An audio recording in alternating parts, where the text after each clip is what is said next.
Hi, I'm Brad Hurlock, your host of the Garage Grit podcast and principal of AA Shop Marketing.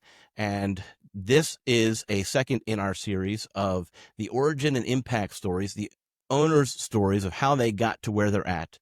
And our hope, much like the Garage Grit podcast project, is that we're inspiring auto shop owners across the country with ideas and motivational tips, just inspirational stories.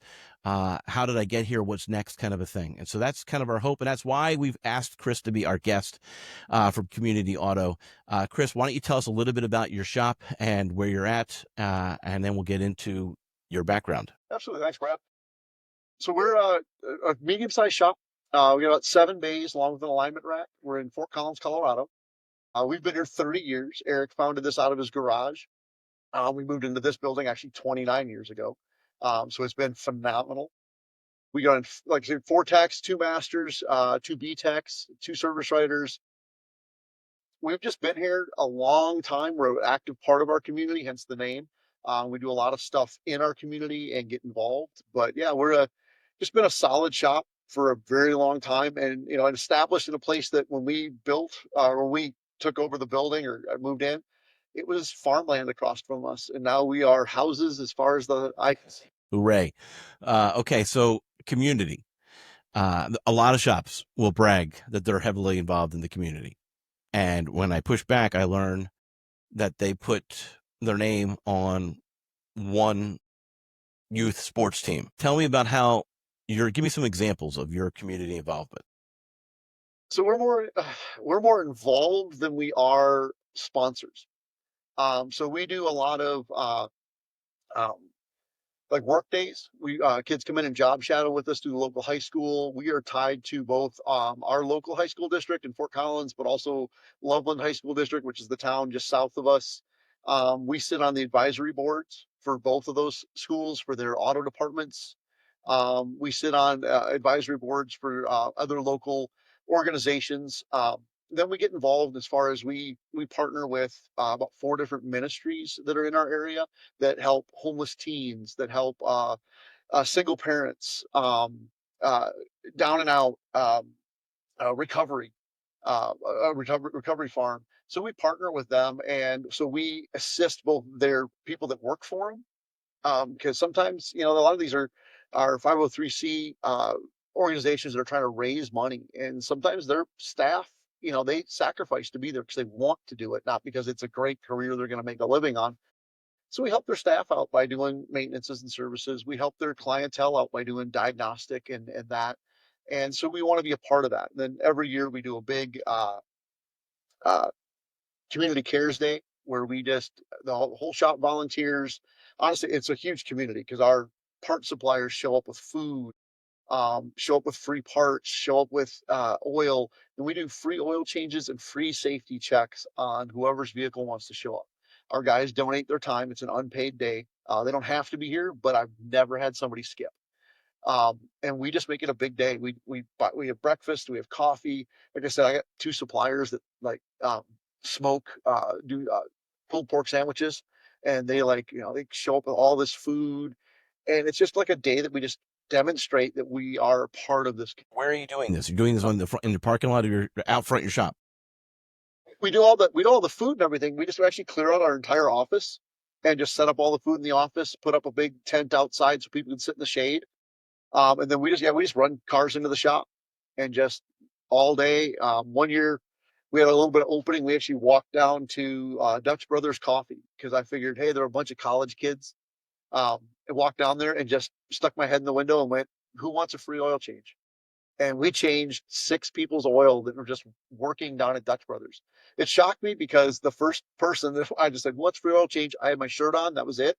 And they walked up, handed me the keys to their Mercedes-Benz SUV that they'd come to college with, and went, oh yeah, my dad would love it if the oil got changed. And I went, okay, and I drove away. Left her no card, left her no nothing. But we came back, and came back and gave her a little receipt that just says it was done. Everybody else was like, okay, I'll do it then. And so we just swapped. That's funny. I love the trust factor. I mean, it was like it was like a trust fall. Here are my keys. I honestly, as I drove away, my thought, when I was like, I am so shocked she didn't ask for like a business card or say, hey, I'll Right, drive it down to you. right, No, no, you just like, here's the keys, have fun, thanks. right, right. That's funny. Yeah. Okay. So That's but that was going to be one of my next questions, by the way, is how many years have you been doing this? And how did you get something like this grows every year? It was probably frustrating after year one at the response, but go ahead. Tell me that story. yeah. So this was something like my second year here. This will be our fifth year doing it. My first or second year here, Rick and I were just sitting out front of the shop, kind of talking about how do we do more? What else do we want to do? And in my background, my history, and we'll get into that, is kind of doing community stuff, doing community service. And so I was like, what? Why don't we do this? We've got all these people. Eric's been partnering them with these groups, like Matthew's House and Timberline Church, and he's been partnering with them for years. Well, why don't we just do something special for them? And why don't we just do it, make it a day? Let's get, instead of it just being like, let's write them a check, which is great. They need the money, but instead of let's write them a check, let's do something physically tangible, an act of service, and allow our team to do it. So it's not like you and I wrote a check. This is the entire team being active. And it's cool because you do watch it grow. And we had a lady bring her car in. Clearly, she either backed into something or somebody hit her. The back bumper was kind of hanging off. It was all dented in. And one of the guys, while they were doing it, he just gets out his tools and he starts popping her bumper back out and he puts it all back on and he gets it all laid out for her. And it didn't say anything to her. We just fixed it. And I didn't ask him to. I walk out there and see him doing it. And he's like, oh, I just want it to look better. Took the tape off of it, resecured it, put new fasteners in it, backed it out. And the lady was just like, her kid was standing there watching us do it. And he was like waiting. And as soon as we started backing out, he goes, Mom, Mom, Mom, you got to see your car. And he was all excited about it. It was like, but for me, it was cool because my tech just out of, to me, out of learning my example, he learned, hey, if I can do something extra for him, I'm going to do it. And he did it with no prompting, no asking, no nothing. It was just like, I'm going to be a good person. I'm going to help them Yeah. out. And so that's kind of how it got started. And it just got started and then we do. Now, I want to ask a tough question. Have you had any callbacks with from a community day? Do you want to admit that? I don't know. Like, I mean, someone didn't put the cap back on. By the way, my radio doesn't work now that you changed Well, or something like that, or like maybe they didn't actually put the filter on tight enough, and now it's. I have not. No. In 5 years, we have not had anything like that. Uh, so yeah. So thankfully, yeah. That would be a horrible thing to be like, oh, you didn't put my filter on. I don't need a motor. Um, let's pray that never happens. That this just continues on. We just scheduled our one for this year. I think it's August 1st.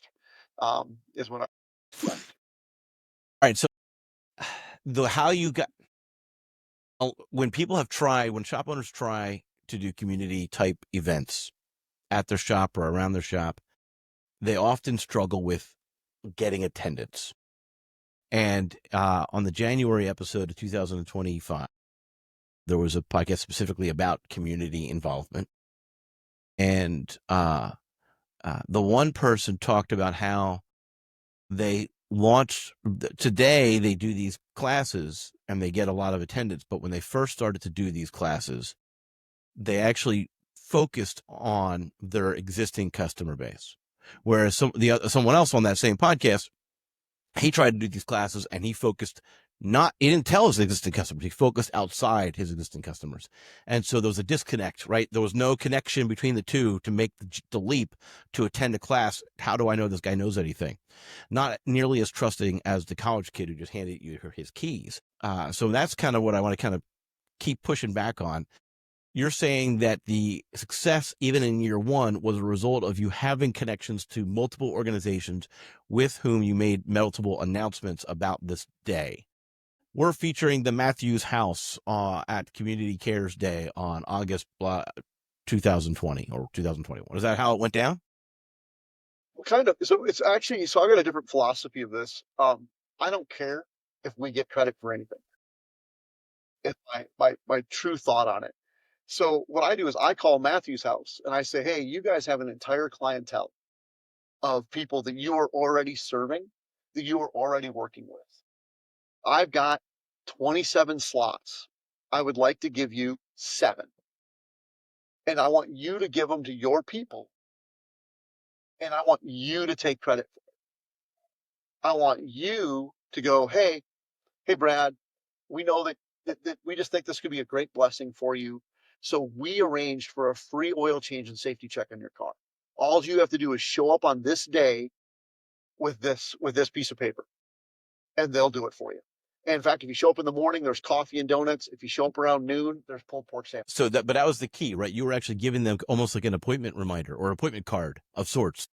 Well, I wasn't even giving. This was my suggestion to them. I send them a letter and say this, and I usually talk to the director.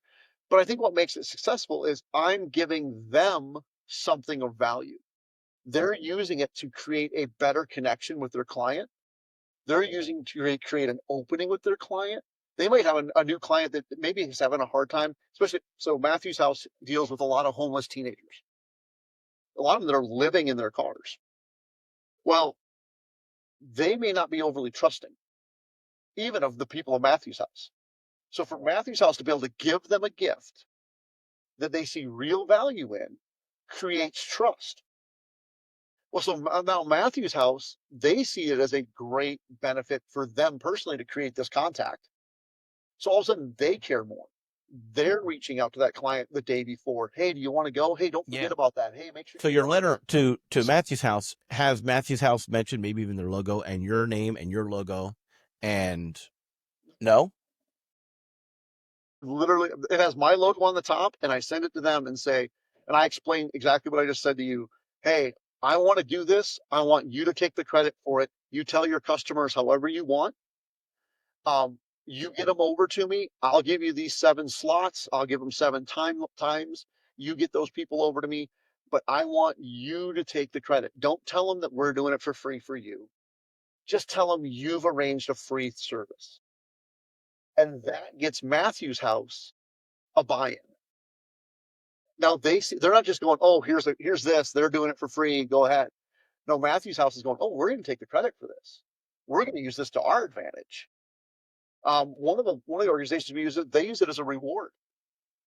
People that are sticking to the program, sticking to the schedule that they're supposed to keep, visiting their counselors when they're supposed to, they reward them like, hey, here's a free oil change. Right. But you also capped it. You didn't make it unlimited, which made it even more valuable to the distributor of this gift. You can only do so many. Right. So we schedule basically 4 every half an hour, Okay. and we run from 8 till about 1:32. Huh. Interesting. Okay. And so that's how you get the cars in, and then from there you're advertising it obviously on social media and just through your regular advertising connections, and now you're just creating that food buzz that you're talking about as well. Do you have food trucks that show up as well? No, because this is a free event, we want nothing that's charged. So we're not charging for anything. So we buy the coffee. Actually, well, Dutch Brothers donates the coffee. Advanced Auto Parts donates donuts and cinnamon rolls. My rep from World Pack cooks the pork, buys it all, brings it all. It's just 100% of a charity event. So the one thing we have failed at is, and this is part of, I struggle with it because I struggle with the idea. I want to do it for the right reason. And I understand that I probably should use it as advertising. I never have. And there's part of me that just the pastor side of me that says, no, I do this out of the goodness of my heart, not because I'm going to get a pat on the back or somebody's going to give me some likes on Facebook or a follow. I do it because it's the right thing to do. So you don't ever talk about it on Facebook? Nope. And we've talked about that. And actually, we've had that discussion this last year that we probably should be doing a better job of this. And I actually had two customers that were actually kind of upset with me for not doing it. And I was like, okay, so maybe I need to try to maybe do this right and do it. It's a matter of doing it in the right tone. The tone matters 100%. If you can't be patting yourself on the back, right? You got to deliver it a correct way. The two people who were upset, they were upset because they missed it. No, they were upset that we weren't um, bragging about ourselves. Essentially, they were like, "How dare you do that and not at least let us be a part of it, or let us, Oh, they wanted to contribute. They wanted to be a part of. either contribute, or they want to know that the shop that they support is doing these things." Okay. They're like, "That makes us feel better about coming to you. That's another reason why we're a long-term customers, because we know you give back, but we don't know you give back if you won't tell us." And I was like, I never thought of it that way. And so it's one of those things. I apologized. I was like, we'll do better. We'll figure it out. We'll take pictures. One of the ideas that you could consider, and I don't know if this is right. I'm just taking it in and I'm processing it. So give me a moment, right, while I process it. But um, you mentioned how you kind of are partnering up with several other organizations like Matthew's House during this process. When you're talking about your community care day on Facebook, why don't you spend most of your time talking about, and you rotate through the Matthew houses, and so you're making it about them. This is what they're doing. This is why it matters. This is why we love our friends at Matthew's House. All right. Well, then my job here is done. Thank you for listening. So, okay. All right. Well, good. Well, I'm glad to maybe have helped process that, and see if it's a fit. But it might be a way to deflect, but still let the community know. What other things are you doing? So that's a big one, right? That's a big event. On just a regular basis. In this year, it's in August, right? So there's a lot of planning up to that point. But what about the other months? What about May? What about April? What about September? What are you guys doing? I think that's where it's just like, it's not necessarily a specific. That's the only real one like solid thing that we are every year we do the same event. The rest of it is just being, and I think this is part of being a community. You're not a neighbor once a year. You're a neighbor every day. I see my neighbor across the street from me. I don't necessarily see him every day, depending on work shifts, but we see each other. We walk across the street, we talk, we laugh, we joke, we invite each other over. We help I shovel one of my neighbors goes away part of the year. The snowbird goes down to Arizona. I shovel his walk while he's gone, because it's just part of being part of the neighbor. And it's the same thing with community. It's like we have an open invitation to the organizations that we work with and organizations that we don't work with to call us and be like, "Hey, can you help out? We got a client that needs this help. Hey, we've got this that's going on." And then at the same time, it's the local high school. Like I said, we get kids probably two, three a month. We get kids that come in and do a job shadow, or they come in and they do a work study, and they come in and they spend time in the shop or they spend time in the office, and we invest in those kids. We go and sit in these advisory boards and sit and talk with the kids and talk with the teachers. We're just now teaming up with a group that's trying to get VR training, technician VR training into the high schools, because they've got such a long waiting list trying to get kids.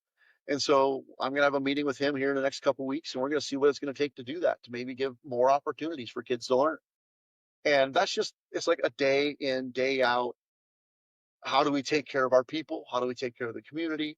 And it goes the other side is like, we make sure our guys have got time off. We make sure that um, I have a creed that I have everybody sign in order to come to work for me. It's 2 pages long, and it says, "This is what your commitment is, and this is what our commitment is," and it puts it in writing. And one of the first things on there is, "I will always see you as a human being more than I'll ever see you as an employee," because they care, and that's part of being the community. Because now they're better people in their own community. They're better fathers, better mothers, better husbands and wives. they're able to invest in their family and their community. We support what they want to support. Okay. So there are employees who bring, this is the community thing that I'm doing. Do you want to be a part of it? Yeah, great. Um, and your customer is not wrong in that they want to work with shops that don't just have it in the name, but actually are in the community. And so you talked about how you're going to post on Community Cares Day. What about these other things?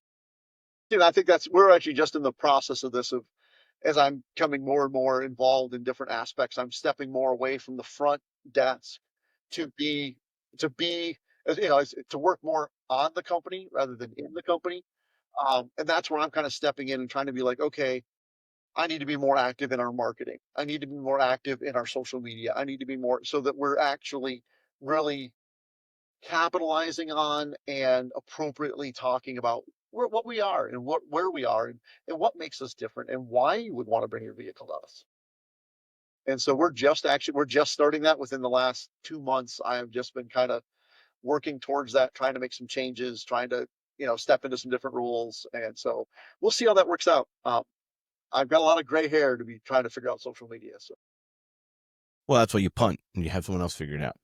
But even still, like, it's not actually a complete punt. It's, as you pointed out, you're not the one doing it, but you're still the CEO. yep, yeah, and I want to be driving. So, so I think that's important. But yeah. All right. So, how do we get here? You mentioned earlier about a past experience that kind of had you, kind of has impacted your approach. Why don't you give me a little bit of backstory? And should we do it in reverse, or should we do it from the beginning? What do you think is? It makes more sense coming from the beginning. Well, kind of starts out. I was born at a really young age. Okay. Congratulations. Yeah, yeah, thank you.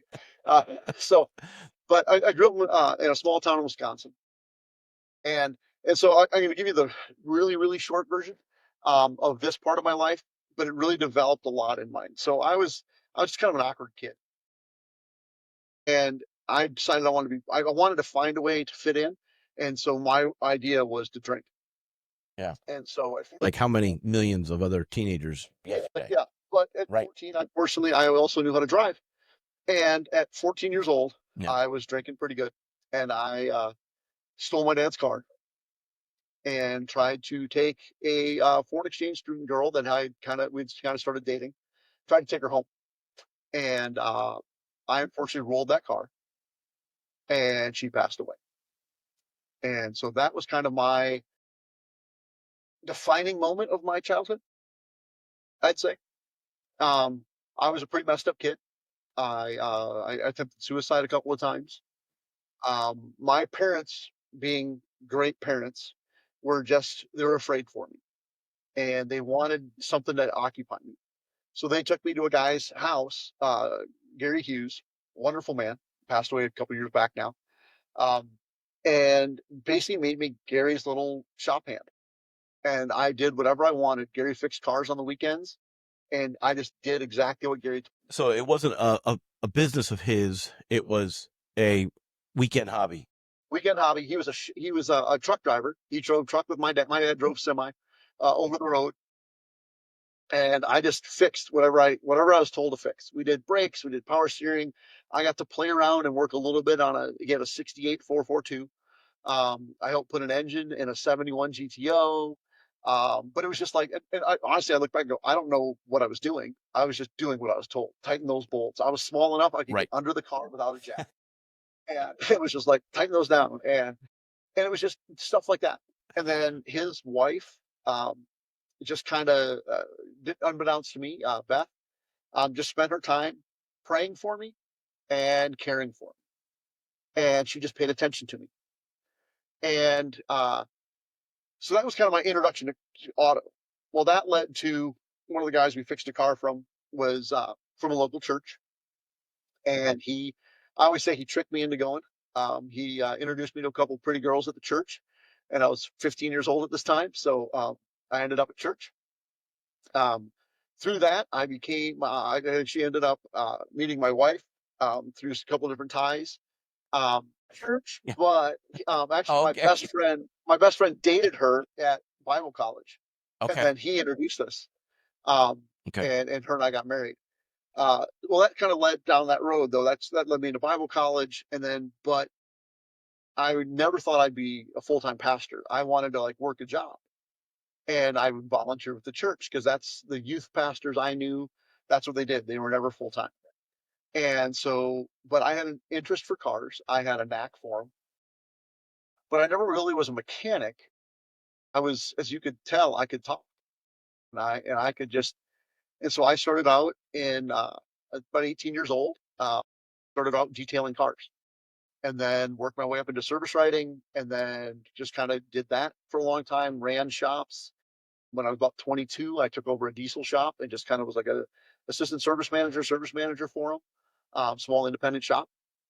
And after doing that for about 12, 13 years, I got a shot to be a an actual paid pastor. And so I actually stepped out of the auto industry and went to California, of all places. And I was a youth pastor in Coloma, California, and did that for 6 years. Ended up being a senior pastor, and Now, so hold on. Let me see if I understand this right. In the timeline, you got married in your early 20s? got married at 20. At 20. Okay. And then you were not quite 30 when you moved to California? No, so it would have been 33. You're 33. Yeah, 32, 33. I'm just thinking about that conversation. Hey, I'm making good money in the auto repair industry.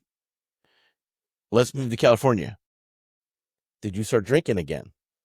Like, I'm sorry if that was callous, but I understand. So yeah, that was actually the hardest part of that. It was my dad. My dad had stopped driving at that point, and he was a dispatcher for a big trucking company out of Tucson. And I was running a diesel repair shop here in Fort Collins. And so we had all this stuff in common. All of a sudden, we were like calling back and forth about asking about parts and asking about this and that. And all of a sudden, I called him and said, "Hey, Dad, I'm quitting my job, and I'm moving to California to be a youth pastor." And and my dad was like mad, like he was not happy with me at all. And it took 6 months, and he was like, "You know what? This is great." And then he came out and visited us in California and spent some time with us for a little bit. And all of a sudden, it started to change. And he was just like, "Yeah, this. I think you made the right choice. I think you did what you're supposed to do." But yeah, that was the worst part of that was, and this was being young and dumb and way too excited about the idea of going and being in ministry. This church called me and said, "Hey, we'd like to offer you the job." And we had interviewed out there. My wife and I had flown out there and spent time. Um, and I said, my wife and I talked about it. If you guys offered, we were going to accept. We'll accept. We'll be there in 2 weeks. And I just called my wife and said, "Hey, I took the job. I just called my boss and gave my notice." And she was like, "What?" And this was like October. And she was like, "You could have told them we'd come after Christmas." I was like, "Nope. Told them we're coming now." My wife and I would never, we made the comment, divorce is not a word that's ever even used in our household. Divorce, no. Right. She, Yeah. A very close friend of mine, I've heard a very close friend of mine say things like, uh, oh, how did he phrase it? It was something along the lines of, divorce is not an option. We made a vow till death do us part. Now I keep the spare gun, and you could choose what to do with it. I'm not going to use it. So if you want to kill me in my sleep, you feel free. that's fine, right? And so, yeah, that's really interesting. Okay, so you're in California. You're no longer connected to the repair space. How many years were you out of the repair? So I was in California for 6 years. Okay, Then we moved from being a youth pastor. So I'd spent 17 years total. So that whole time from 20 to 30, 32, 33, I was a volunteer youth pastor. So I would work a job, and I was basically working two full-time jobs. Working with kids, loved kids. When I went to California, so at that point I spent another 6 years out there doing that. being a full-time youth pastor. So I put 17 years in as a youth pastor. And then I went, I think I want to be a senior pastor. I think I want to preach every Sunday. And so I left California, moved to Mitchell, Nebraska, which is a tiny little town on the far western edge of Nebraska, 14, 15 miles outside of the Wyoming border, uh, and took over a small little church and became a small town pastor. Now, what are we talking about? Like 50 people at service? When I took over, it was, I think, yeah, 45, 50, and pastored there for another 5 years. By the way, there was probably no youth pastor with 45 total. Youth pastor. Right. There was a couple of volunteer guys that I got along with great, and we worked a lot of stuff together. Yeah, but that was the entire youth group, was all three of them. So, No, we actually had a decent sized youth group. We had 7 or 8 kids. That's actually a lot for a base of only 50. Yes, yeah. Yeah. And I've been pretty blessed with that. When I was in California, our church was only 150, 200. Well, but 200, maybe a little over 200. We had 70, 75 kids in our youth group. Yeah, so we did a really good job of reaching our community. I think that's where, like, even just the idea of being in the community. Even when I was a pastor, I've coached wrestling, I've coached football, baseball, track, just to be in there. I actually, kind of a cool thing of being involved in when I ended up in California, never would have expected it, but worked with a program called Every 15 Minutes. And they do drinking and driving with teenagers. And they learned my story. And so I used to go and speak at high schools and tell my entire story in great detail to a bunch of high school kids and to their parents and to local officials, and talk about, you know, what the reality of this is, and just to be involved in the community. Became a police chaplain because of that. Spent a lot of time with some CHP officers and with some sheriff's officers. I got to learn a lot, but just being involved. And that's kind of, that's kind of why this is so important to me. Is when I left Nebraska, I didn't plan on leaving the ministry. I wasn't looking to come back to the auto industry. I was actually just coming back to Colorado because my wife wanted to be closer to her family. And so we came back and we were looking for a church and couldn't find one to save my life. I could barely even get an interview. And and I had no idea why. I really believed that God had a plan. And now even more so, I know that God had a plan. Yeah. What plan I wanted, and I was not happy about it. Yeah. But went to work for a local, like the local Ford dealer, and um, really cemented the fact that I don't want to be in the auto industry. It was such I'm sorry, you had a bad experience working at a dealership? horrible experience. Okay, I have worked at dealers yeah. over my career. I've been at 3, 4 different dealers, and I've Right. never lasted more than a year. Yeah. And there's just something about the environment that just doesn't fit me. And so I was actually, again, applying at churches, and I was looking, we were even talking about moving, maybe a little bit, just to try to find a place to go. And I had worked with a young lady named Megan at Ford, and she was there for a little bit, and again, same experience I did, but she came in after me and just worked in the desk next to me as another service writer. And I just did everything I could to help her, and we became good friends. Well, she left and she came to Community Auto. And about 2 months later, she called me and said, "Hey, they're looking for a service manager. I think you should come up and talk to Eric." And I was like, "Okay." I mean, I definitely want out of here. I don't know what else to do. I'm applying at churches in Colorado Springs, which is, 3 hours south, 3, 4 hours south of me. And my wife doesn't want to move that far because her parents live here. She grew up here. My wife grew up in Loveland. We live 2 miles from her childhood home. Uh, and so she loves that. And her whole family's there. Her mom, her dad, her sister, all of our nieces and nephews, all live in the city. I I find that interesting, but also I understand it. I joke about how I really pulled my wife away from her family. We live 7 or 8 miles from where they all live. But they all live within like a mile of each other, or they did, right? That was their thing. It's actually it's a little bit different now, but when we first got married, that's what it was. They were all within like a mile or two, maybe. Yeah. My wife is the first one, and really that I know of in her family that has lived out of state. Well, that was the other thing, was we're across the state line, and so we're so far. Wow, how dare you? Anyway, so but yeah, but I some people, that's what they love, that, right? That's what they want to have, that connection, not just to the soil, to the earth, but also to their family, right? And so and it is nice. Her parents are still around? Yeah, yeah, yeah. And so it's nice to be around. But 2.5 miles from us. Yeah. Her sister's another maybe mile and a half, 2 miles from us. Um, Work at that point. yeah, It's yeah. nice. Yeah. And all of their, like, her sister's got 5 kids, and they all live within 15 miles. I think most of them are right there. One son moved to the neighboring town, and he's like 15 minutes away. So yeah. So everybody, and all we've got 3 kids, and all 3 of our kids live really close. So it's really nice. And then one granddaughter. So that's, I know we're never moving now. Yeah, because we had a grandkid. Yes. Oh, sorry. Did I hear you right? You have a grandkid now. Yes, yeah, I got a granddaughter. And how old's the granddaughter? She turns 3 in June or July. 3 in Yeah. July. And so she definitely runs our life. So I think she's making all major decisions when it comes. Yeah.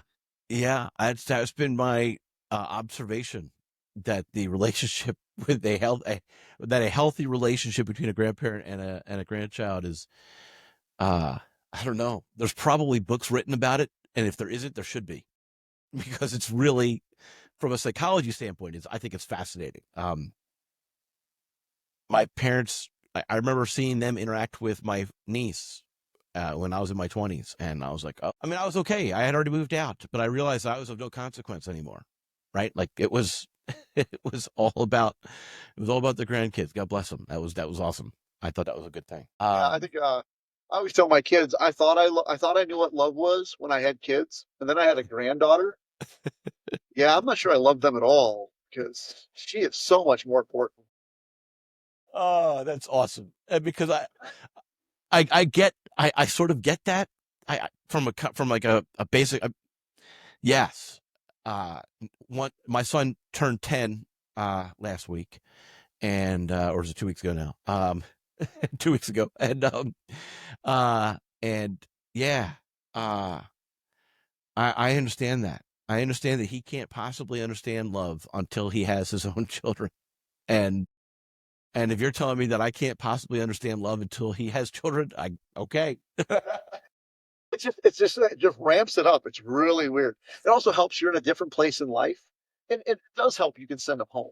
I'm just saying, like, end of the night, it's like, here's your mom. See you later. All right, well, let's get back to the origin story. Let's get back on track.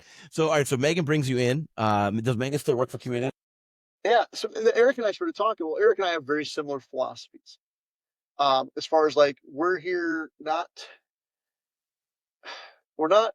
Yes, you have to make money. Yes, it's a business. But what is your top priority?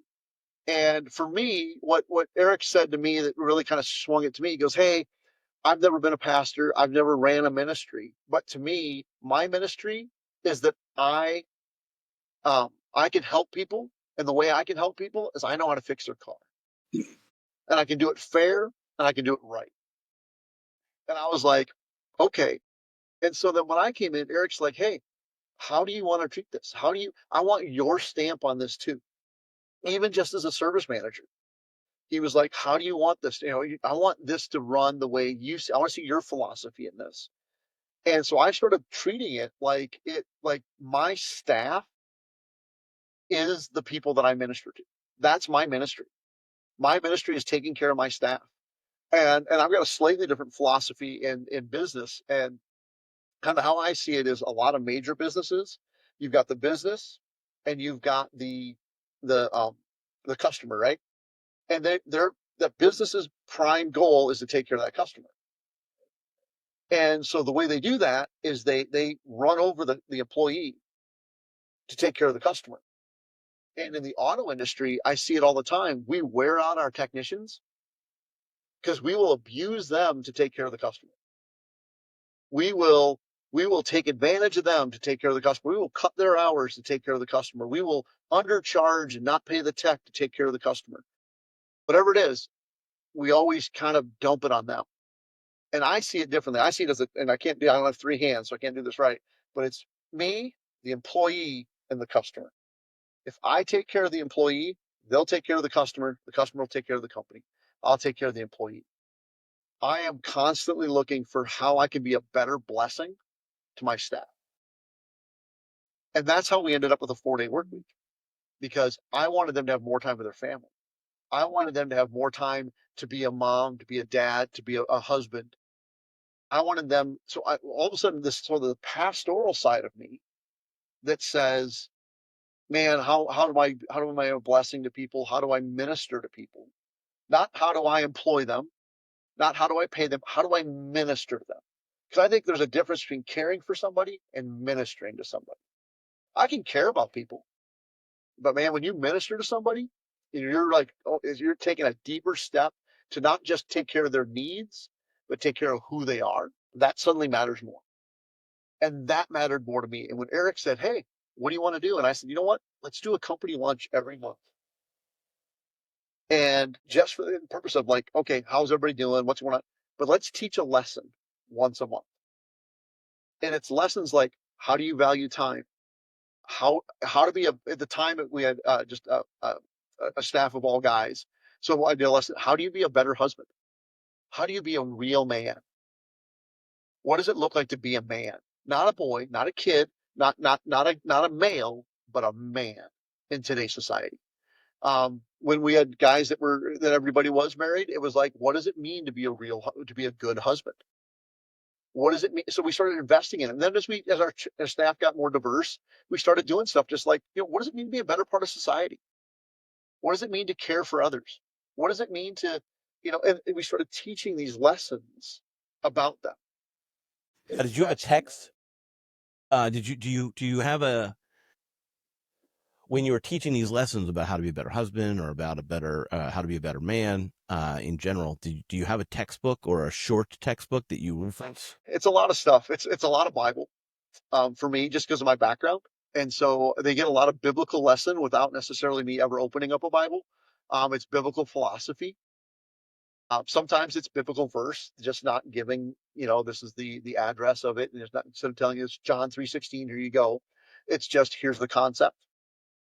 Here's the philosophy. Here's the depth of it. Here's the application. And from writing sermons for years, you write sermons and you write the ideas you give. Here's the source. Here's what that source means, and here's how that source applies to you today in your life. Because if Okay. it doesn't apply today in your life, then it's useless.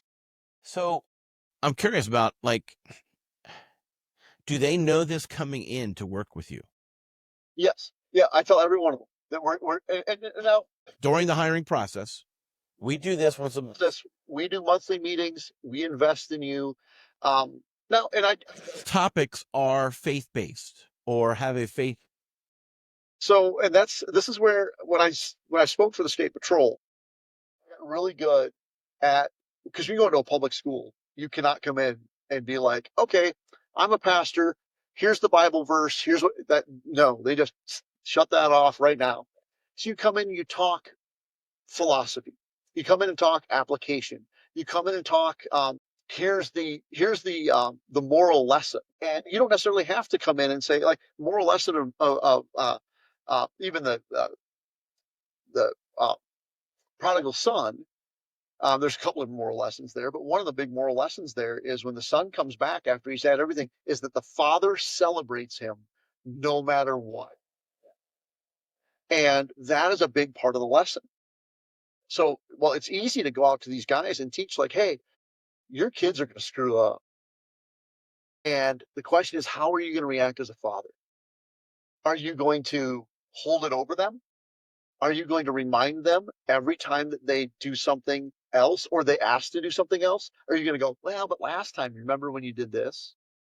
Remember when or are you going to go like, hey, no, I know you screwed up. I love you no matter what. And I'm going to continue to love you. You know what? I'm even going to celebrate you when you learn from that.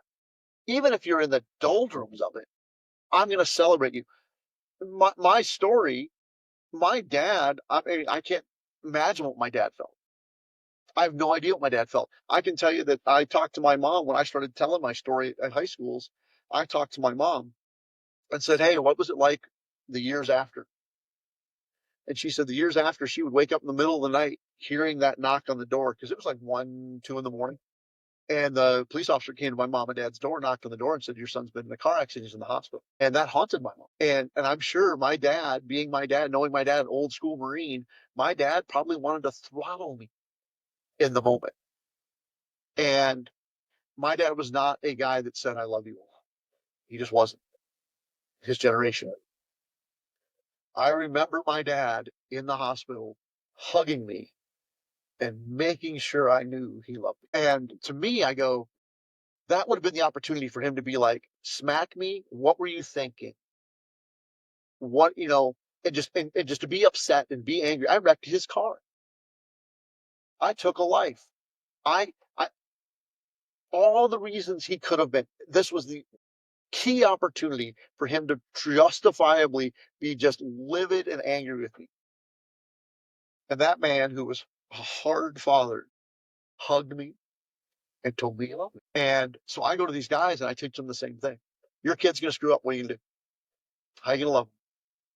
Yeah, you want to correct him, but is it the right time? When I coached football, I was taught the best time to correct somebody is when they're successful. That kid runs, that kid gets an interception, whatever. That's when you correct him. Hey, great job, wonderful job. Hey, I think you could have taken it to the house next time if you would have done this. Hey, but watch out for this. You were a little bit shallow. You got lucky that guy threw that ball short. And you give him a little correction, a little bit, but at the same time, you're in the middle of praising him. Man, how good. When that kid gets burned and he gets a touchdown thrown over his head and he comes to the sideline and you're berating him, he could care less what you have to say. That's when you hug him and go, "Hey, I love you. You're still going back out there next play. You need to have a short memory because I have a short memory and I'm trusting you. Let's go get it done." And you put your arm around him and you care for him. Well, you teach that lesson out here. That's a biblical lesson.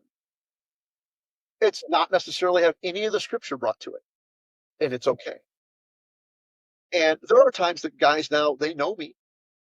I've had a guy that experienced loss in his life, and I walked back there to him, and we sat at his toolbox and cried together. And I always ask, "Can I pray for you?" And they say, 99% of the time, they say yes.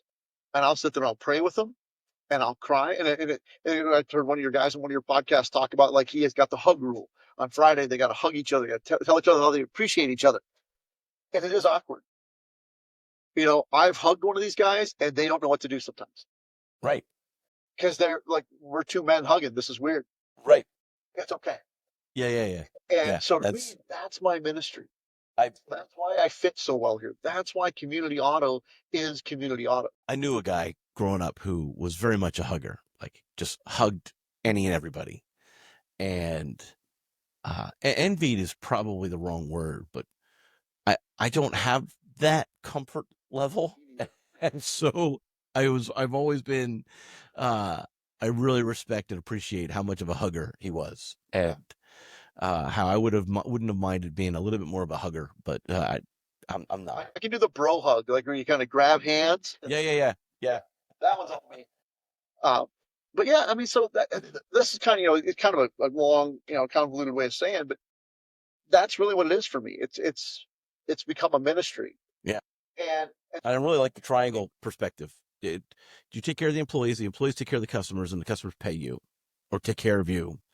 And I think there's something to that. Now, is that how you spun it or presented it when you spoke at Ratchet and Wrench? Do I have that right?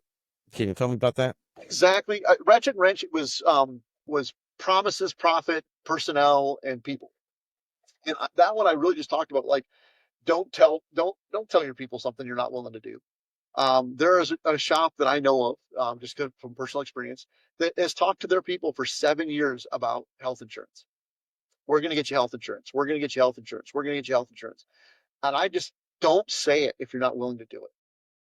When we brought health insurance to Community Auto as a benefit, we went to a meeting And I did all the back work. I did all the legwork before I ever went to this meeting. And I sat down in a meeting with my staff and I said, hey, coming into this next year, would health insurance be a benefit for you guys?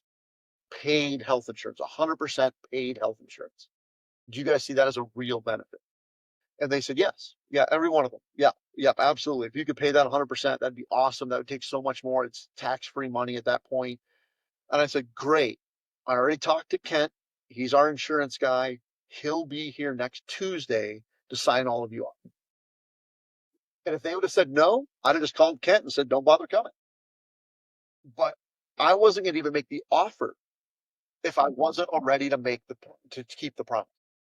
And that's what I did at Ratchet and Wrench. I said that with your customers. Don't tell your customers that you're going to solve a noise and then fix a ball joint and then find out it was the strut top and then try to bill them for the strut top and the ball joint. That you lied to them. Because admit you made a mistake. We thought it was the ball joint. It wasn't the ball joint. It's the strut top. You do need to pay for the strut top, but you're not paying for the ball joint because that did not fix your problem. Yeah, well, I guarantee you some of those in the audience heard that as you don't have to charge for everything that you do, or you shouldn't charge for everything you do. But that's actually not what you were saying. What you were saying was, if you want to charge for both of those things, when you say we're going to find the sound or the solution, you need to let them know at that point, before you've done any work, that it might be this, it might be this, it might be this. This costs Y, this costs X, this costs Z. And sometimes it does come down to, and we've had this.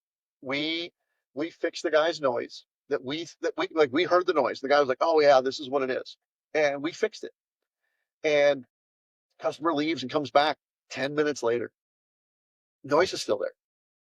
And this is our fault, 100% our fault.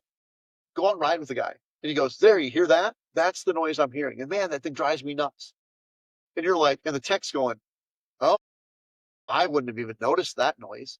Like I was hearing, right. Really, he's hearing the whoop, whoop, whoop, whoop, right. up for the blower motor. Right.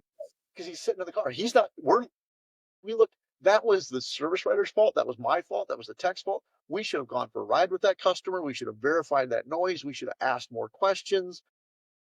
So at that point, you're like, I can't charge you to fix. Yes, the other noise was there. It wasn't something needed. Like it wasn't a danger thing or anything like that. We were like, if you want to fix it, you can. And he did because he hated the noise. Well, now he still has the noise. So now he paid $400 to not fix his noise. Yeah.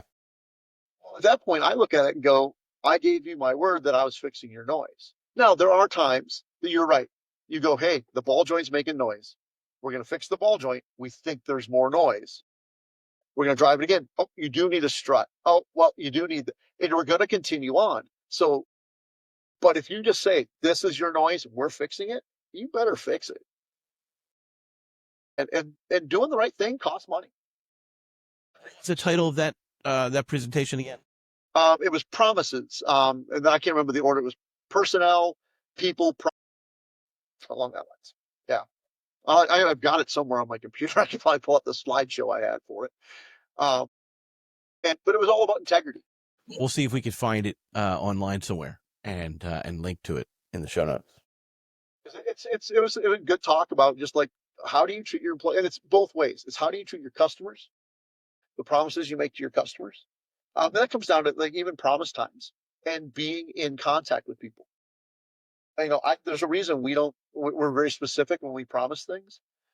We don't promise generalities because if you tell somebody I'll be done this afternoon and you're done at 1:00, that's afternoon. Or did you mean we'll be done at 5:30? So be specific, be honest with them, and be honest. I have no problem calling a customer at 2:00 going, hey, we're running behind. You're going to be tomorrow. Is that okay? But because I found every time that I'm the one calling them, it's almost never a problem. When they're calling me at 4:35 and going, hey, is my vehicle done? Oh, by the way, we're running behind. But we promised to stay in contact with them. We said it when they left. Hey, we'll be in contact with you. We'll update you throughout the day. Did you? If you did, then there's no reason for them to be calling. Right. If you didn't, now they're calling. So even my customers, it's a ministry. I've got, that's part of being a part of the community again. Why I am here. Like I said, I was ready to leave the auto industry, and here 5 years later, I'm the managing partner of Community Auto. and a couple years away from being a 100% owner on my own.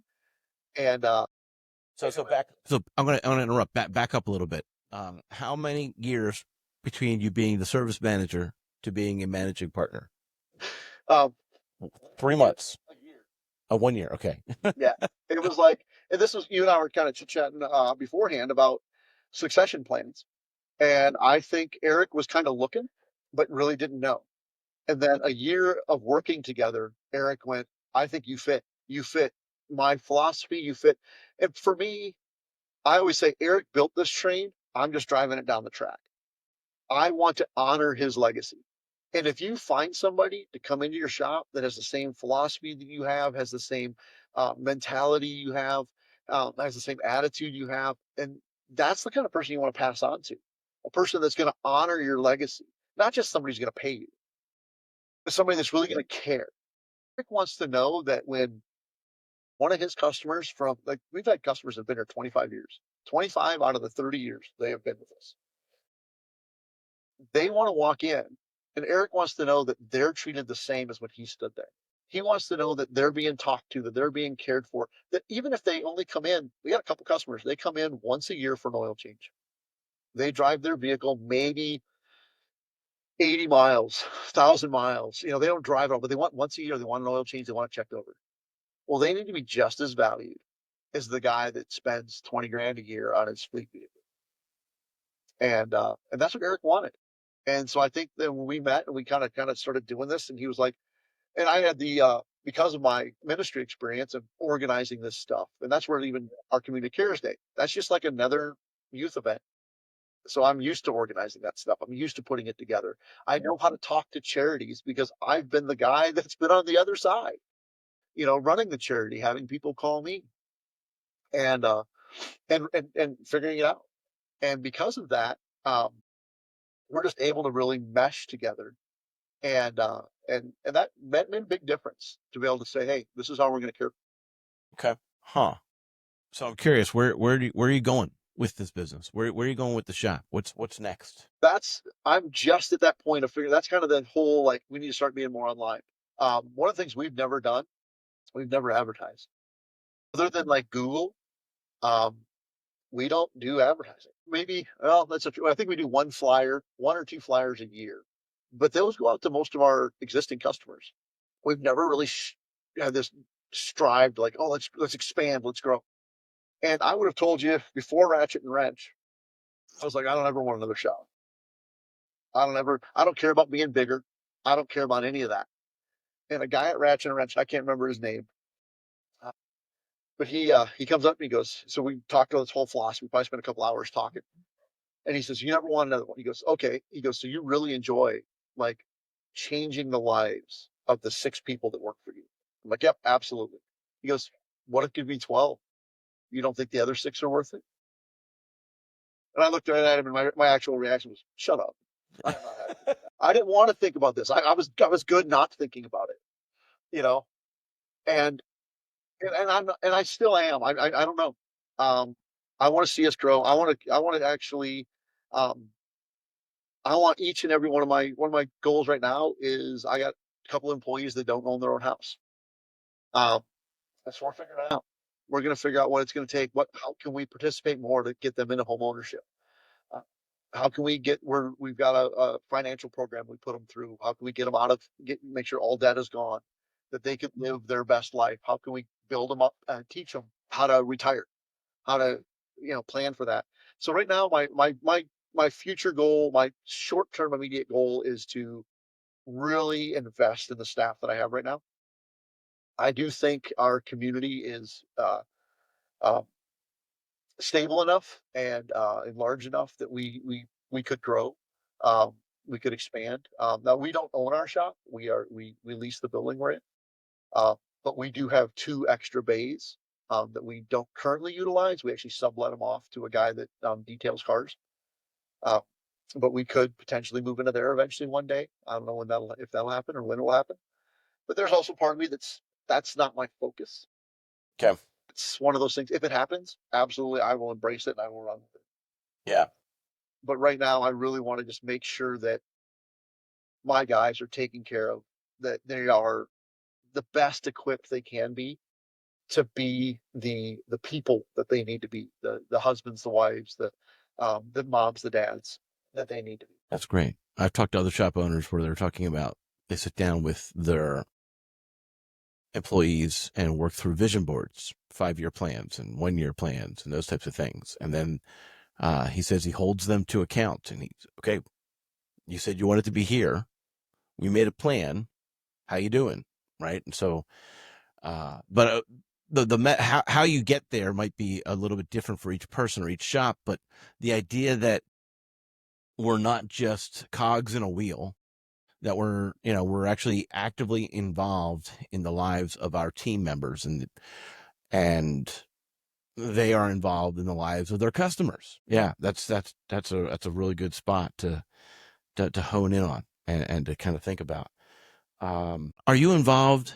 Do you have a business or a shop coach right now? I don't. No.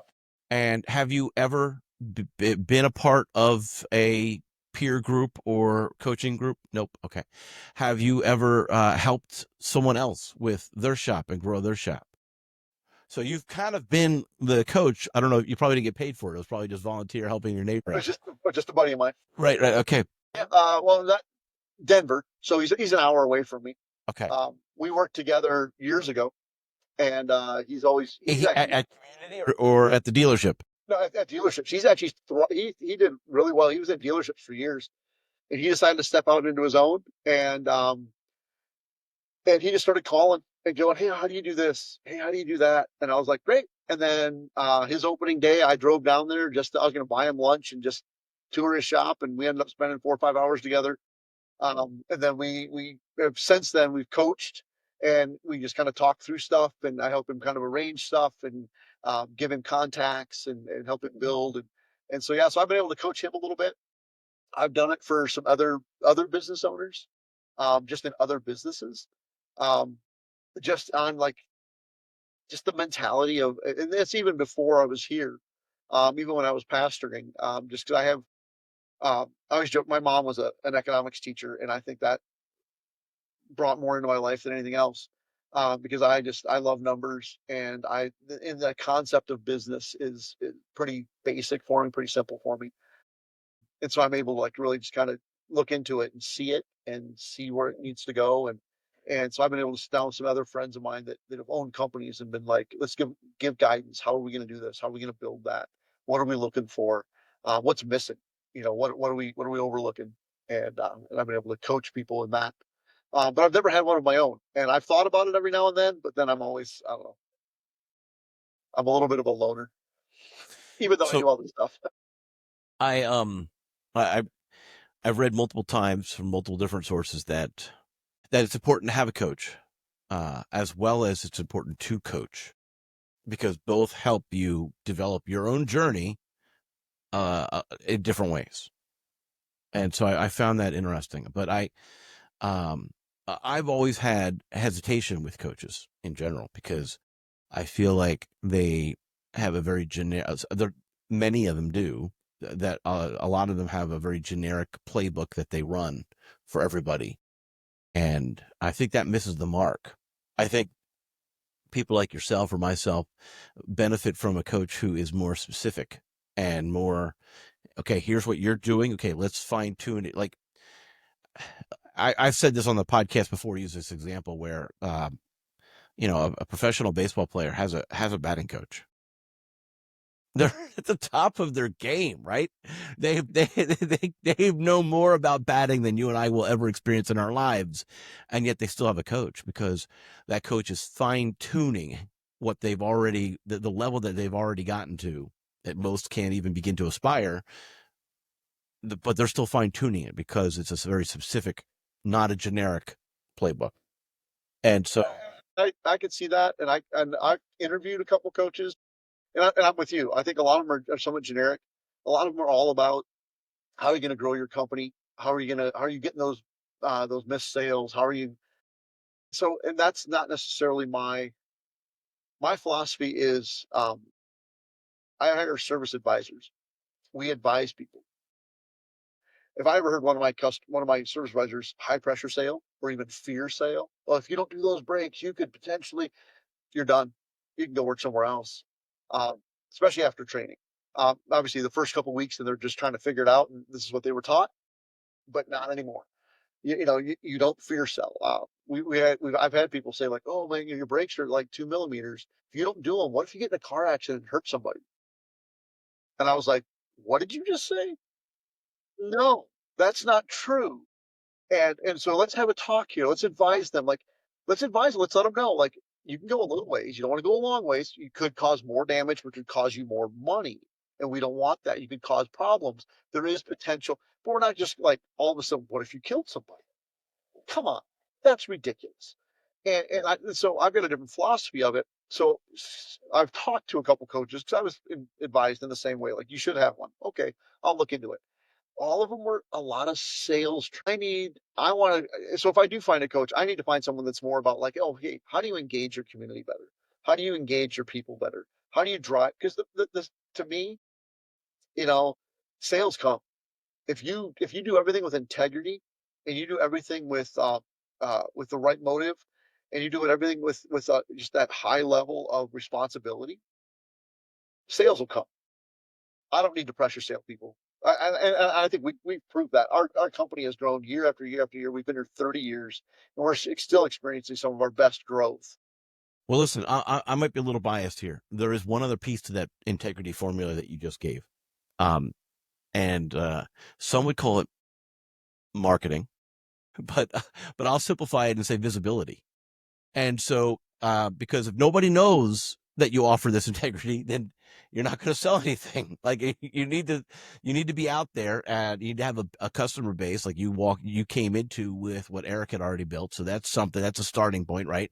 To build that integrity on, or to continue that integrity on is a better way to say it for your situation. The, uh, but that's, so you have to understand, and this is where the generic playbook doesn't necessarily work. You've got to look at the specifics of, like, each shop. There's a lot of similarities. There's a lot of, mantras or expressions, but each shop is a little bit different in what their particular needs are. And I imagine that, I mean, that definitely applies to marketing, but I imagine it also applies to shop culture, to personality types, to the community that they're in, whether it's how affluent it is, or how economically depressed it might be, or how dense it is, right? I mean, if you're in rural America, and you're trying to find a mechanic, you might just look for someone who used to be a farmer or a farmer's kid, right? I mean, with no ASE training at all, and that's going to be great. That'd be plenty, because he's been working on the tractors since he was 2. Um, so, like I said, every situation, like, you've got to approach it. You can have a framework, and then you adjust the framework for that particular shop. I think there's a lot of wisdom in being able to say, this is what I'm not good at. Like I don't need help crunching numbers. I don't need help with bookkeeping. What I need, and I admit, I need help with engagement on social media. I need help with like, because to get over myself, to be like, what does it take to really reach the next community, the Right. next, where should I be reaching out? Because a lot of times, and I admit, I look at it a lot of times and go, man, do I want to pay for advertising in this? Where I don't think I'm gonna. To me, I go, well, I could bonus my guys out of that instead. And I'm like, but at some point you can't. You need to spend the money to bring them in. And that's where I wholeheartedly admit that's kind of where I'm at. That's the reason I'm taking these steps to be like more involved in my marketing, taking on some more of that. We've actually in the last couple of weeks, I think I've met with every one of my, or not quite. I think I have 2 more today. All my vendors of like that do CRM for me, that do a rewards plan for me, that do and I'm like, I'm trying to meet with all of them and go, hey, what are we doing? What have we done? What should we be doing better? Um, but you're right, though. I probably should have a coach that's alongside me going, because it's real easy for me to just dismiss it, listen to it all and go, yeah, okay, we'll see. Um, and need probably have somebody to bounce it off of and go, okay, what's your opinion on this too? And you need to have somebody, and I believe this in my Christian life. I've had, mentors the coaches by a different name, that always had permission to let me know I was a moron. And if you don't give that person the right to tell you that you're a moron, then you're wasting their time and you're wasting your time. Because if I want a yes man, I mean I can go to anybody and get a yes man. I want somebody that's able to look at me and go, hey, you know that's a stupid decision, right? And you're being stupid with this. And I have to be mature enough to go, okay, like why? Explain it to me. Show me I'm wrong. And be open enough to hear it. And if I'm not open enough to hear it, then it's a waste of time. Well, and I think back to your creed, or your, how did you put it? The employee agreement that you have, where this is what you're going to be doing for them, and that's what you expect from them, like that creed in the beginning, right? Um, I don't know of any marketing companies that actually do that, but wouldn't that be interesting if you had a marketing company that came to you? Maybe AA Shop Marketing is going to be the first. I don't know. It had a open, like in the beginning of the agreement, it said we have the right to call you stupid. To call you, you're hiring us because you might not know marketing, and or because you're not living it every day, you don't necessarily know what is coming down the pipes, and we are paying attention to that, and that's why you're hiring us. So because we occasionally come across that, right, where we advise the customer to do the X, Y, and Z, and the reality is we're the digital marketing department for them, and they are still our CEO in that particular relationship. So ultimately, they still get to make the final decision on what is. They're running the ship, as you pointed out. They're still steering that ship, but you do still need to trust your advisors at the same time. So it's a dual relationship. It has to go back and forth. It has to be, you have to be able to go back and forth. I think Yeah. back, one of my favorite sports ever to coach is wrestling. One of the best sports there ever Okay. is wrestling. I spent most of my time coaching wrestling and coached some really top tier kids. Um, and I learned more coaching wrestling than I ever did wrestling because I also had to learn how to explain it. But I love that I could go to some of my kids and be like, hey, you need to be doing this. And this is where you're missing on that sit out. You're not kicking your leg out. You're dragging your leg. Is where you're, and the kid go back, coach. I can't. You don't understand. When he sets, he's putting his knee on top of my foot. I can't kick it out. And so I'm telling him he's wrong. He's telling me why he's not doing it. And so it's an open conversation. I said, okay, now let's work on that. Okay, what can we do to get your foot out of it? Mm. Let's tuck our foot. Let's go to an alternate start. Let's Yeah. tuck our foot under. Now we can sit out. Oh, okay. And then it becomes a collaboration. It's not always just like I'm right because I'm the coach, but I have a right to tell him, look, no, you're just being lazy, and he has the right to go, well, this is why I'm doing it. And sometimes I'm right, sometimes he's right. And Yeah. you have that conversation back and forth.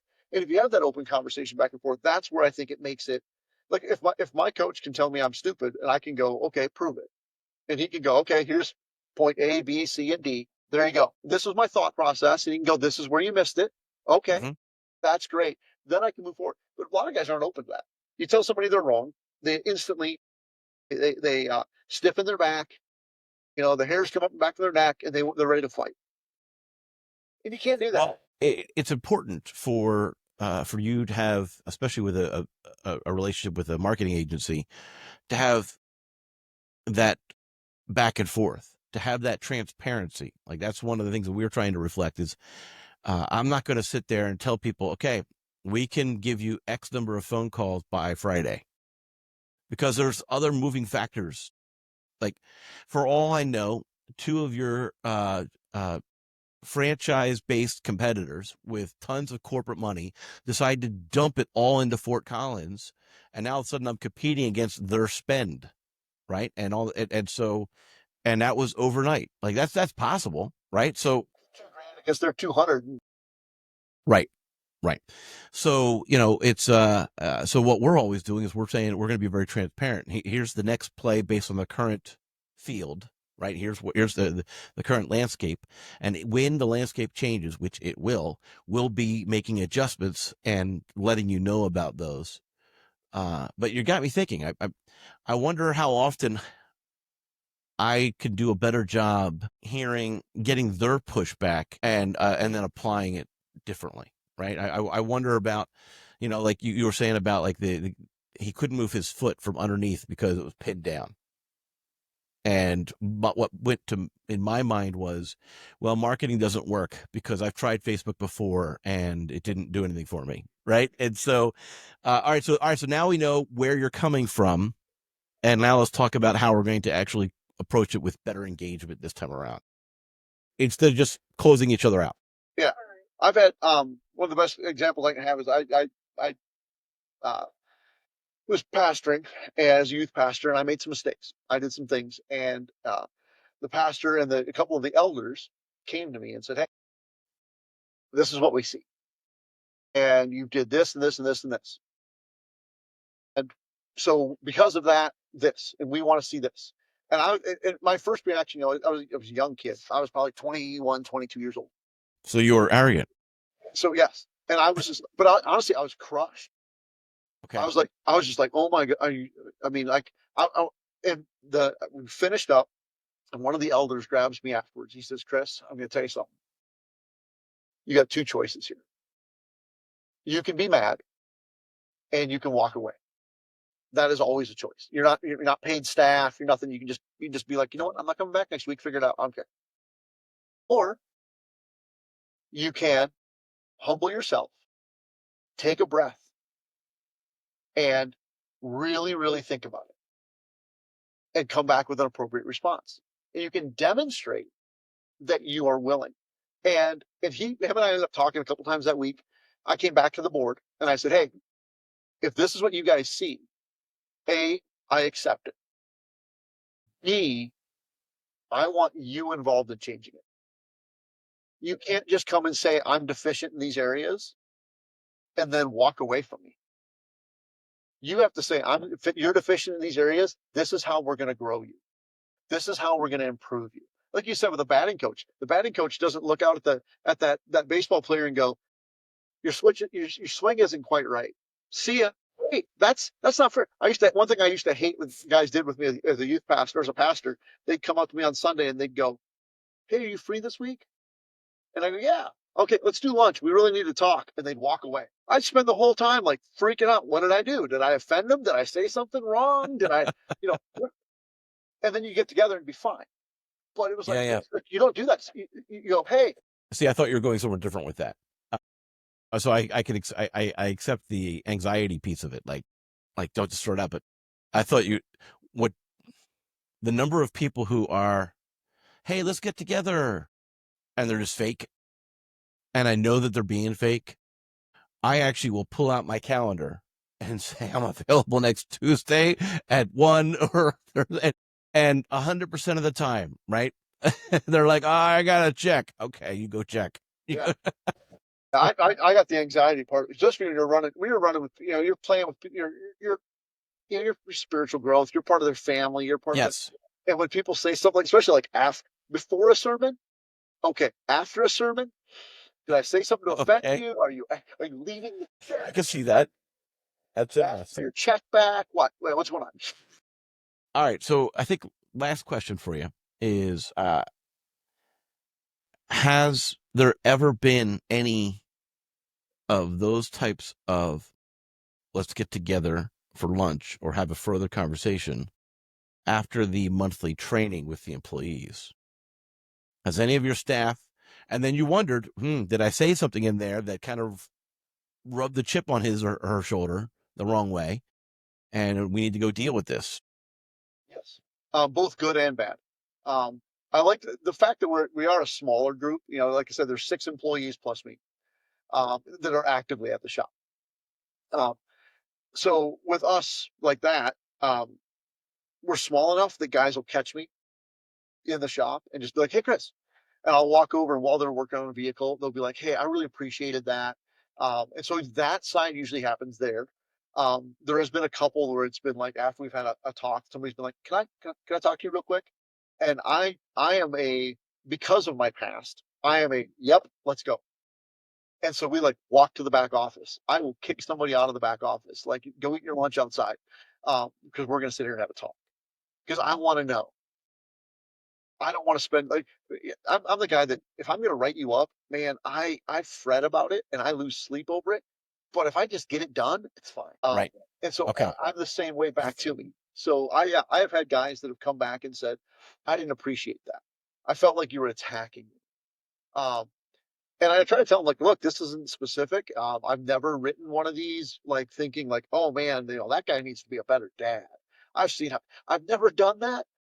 And I try to be real sensitive to be like, look, I kind of wrote it as generality. And a lot of them, I tell them, I wrote this for me. You guys are just a part of it. I tell a sermon illustration all the time, and my kid, I don't know if he appreciates it or not. Um, and I'll kind of finish on this with this thought: is I ruined my own son. I was a horrible father. Um, when I got the chance to be a full time pastor, I was so excited to be a full time pastor that I stopped being a good dad. And I never took my kid on things. I took youth group kids and my son tagged along. And I never went, hey, you're more important. Let's go. And it hurt him.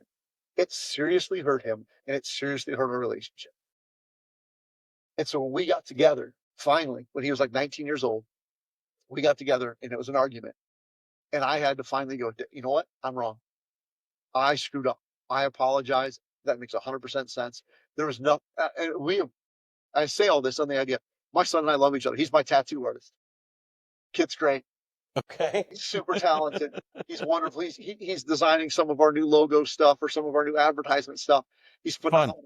We're in each other's lives all the time. Um, but I screwed up as a dad.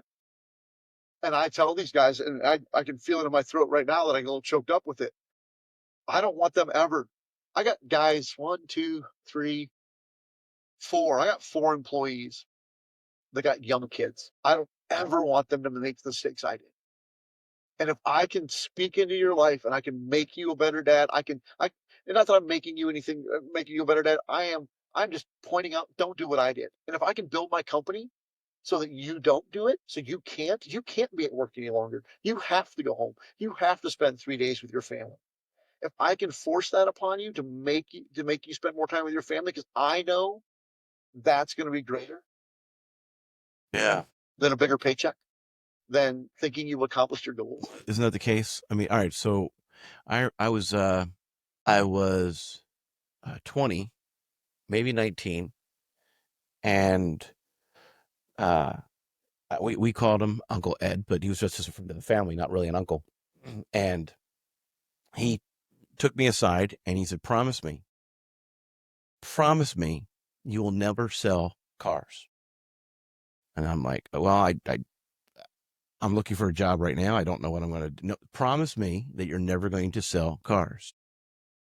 And he then explained in a little bit later that his son had just called home yesterday, and he didn't say hi, Dad. He just said, where's Mom?